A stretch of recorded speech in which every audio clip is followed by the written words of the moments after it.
Welcome to this new presentation about the large-scale duplicate address detection. Although this presentation was entirely prepared by an AI, it is based on a real-world case, that of entering addresses in applications. During this presentation, we will cover the following points. Why it's so difficult to detect duplicate addresses. What are the possible solutions? What is our strategy for facing to the volume of data? How to optimize the logic. We will review the complete process and, finally, conclude on this topic. First step, the problem.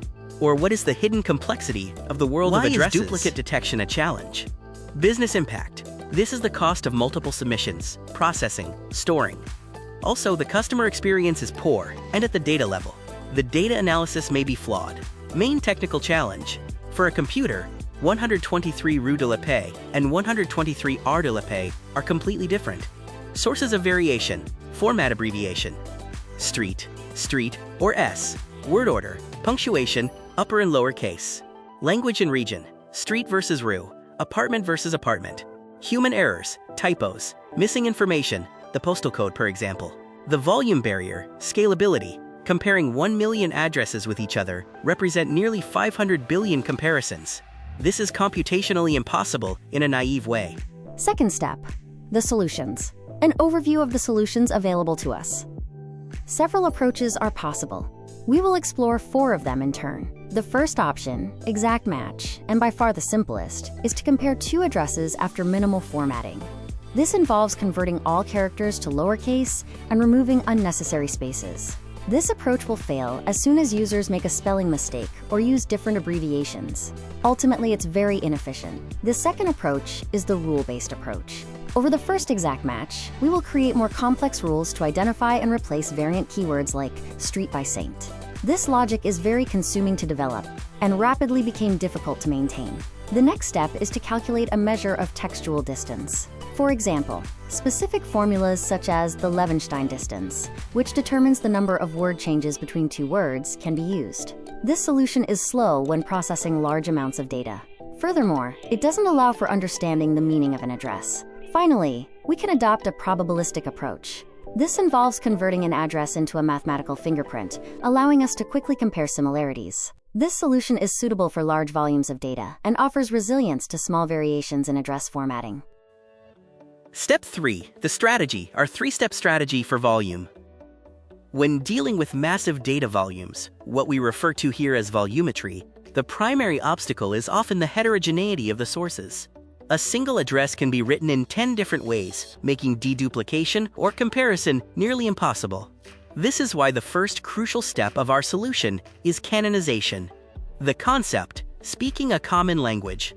The goal of canonization is simple: to transform raw, dirty, or unstructured data into a standardized, comparable format. The idea is that, regardless of the original source, the system ends up speaking a common language. The methodology, the 3 pillars of transformation. To achieve this, we apply a process based on 3 key actions. Basic cleaning. We start by removing visual noise. Everything is converted to lowercase, and we strip away punctuation and accents. This ensures that, quote, Paris and Paris are not treated as 2 different entities. Term standardization. This is where business logic comes in. Using a reference dictionary, we harmonize abbreviations. For instance, street, STR, or street, are all converted into a single uniform term, street. Extraction and reorganization. Finally, we isolate each component of the address, such as the house number, street type, name, postal code, and city. We don't just clean the data, we restructure it so it can be effectively processed by our algorithms. Concrete example, the metamorphosis. Let's look at the practical application at the bottom of the slide. Before, we have a complex, messy string. APPT2, 123 BAVEV. Victor Hugo, 75,116 Parises. It contains mixed casing, hyphens, commas, and various abbreviations. Once processed through our canonization engine, it becomes 123 Bis Avenue Victor Hugo, 75,116, Paris Apartment 2. You'll notice that 123B was expanded to 123B, the structure was reorganized into a logical sequence, and all special characters were removed. The address is now clean, predictable, and ready for large-scale processing. This canonization step is the foundation of our entire solution. Without this healthy baseline, reliable volumetric analysis would be impossible. Now that we are speaking the same language, we can move on to the next step. Now that we have standardized our addresses through canonization, we face a new challenge. How do we compare millions of them without crashing our systems? This brings us to step 2, MinHash, or the art of creating a digital fingerprint. The core idea, efficiency at scale. The fundamental problem with high volumetry is that comparing long, 100-character strings is computationally expensive. Our solution is to stop comparing full addresses and start comparing short, 10 to 20-digit signatures. It's much faster to compare 2 short numbers than 2 long sentences.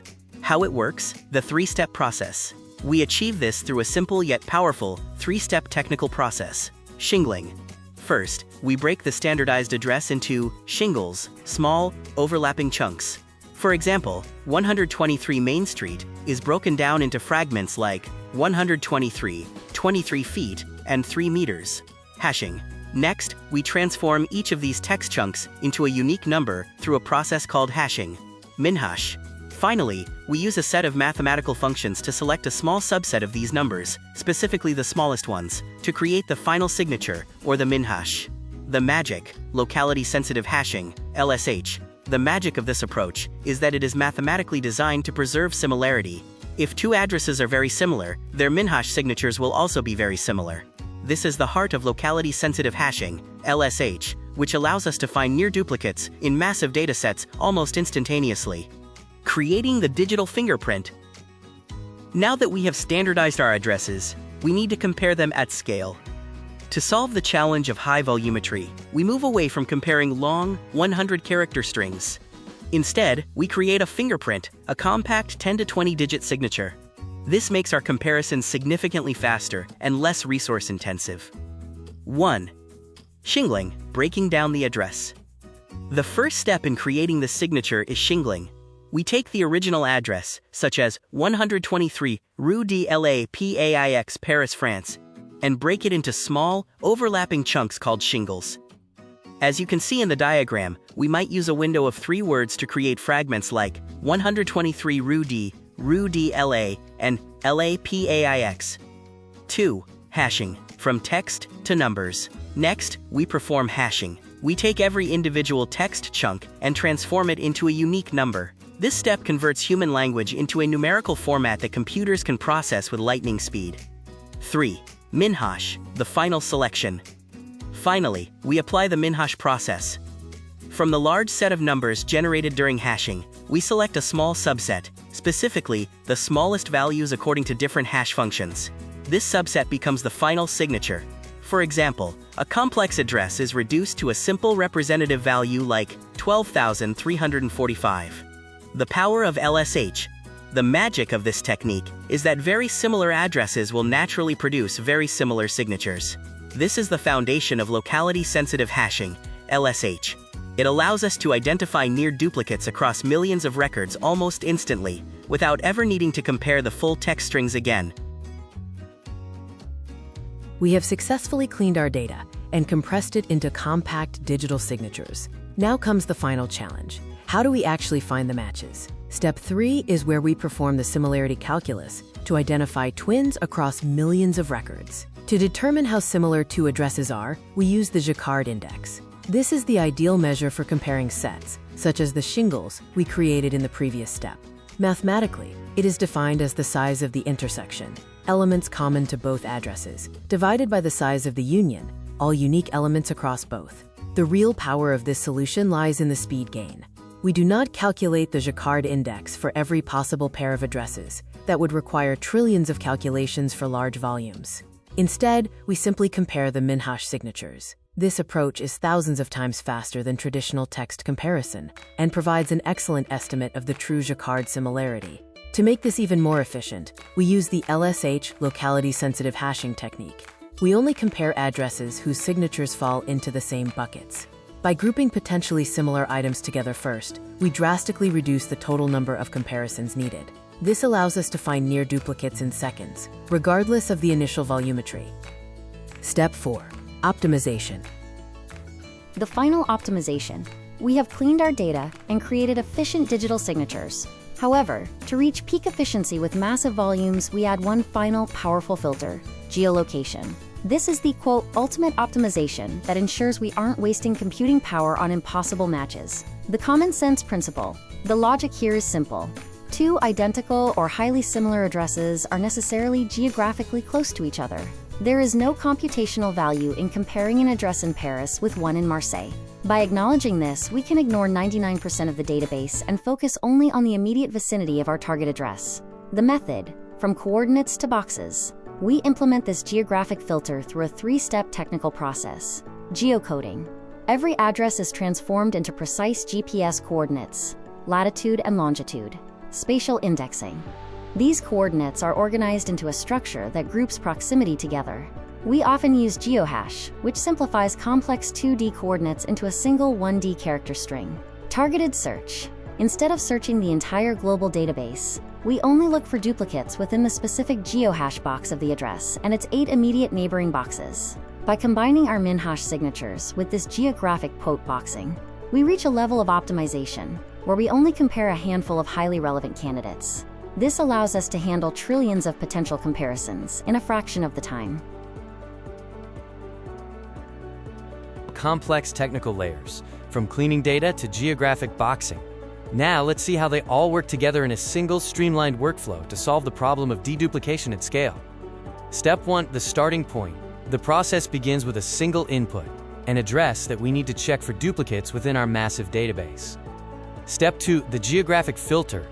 To avoid comparing this address to millions of irrelevant records, we start with a filtering step based on geography. We geocode the address to get its GPS coordinates.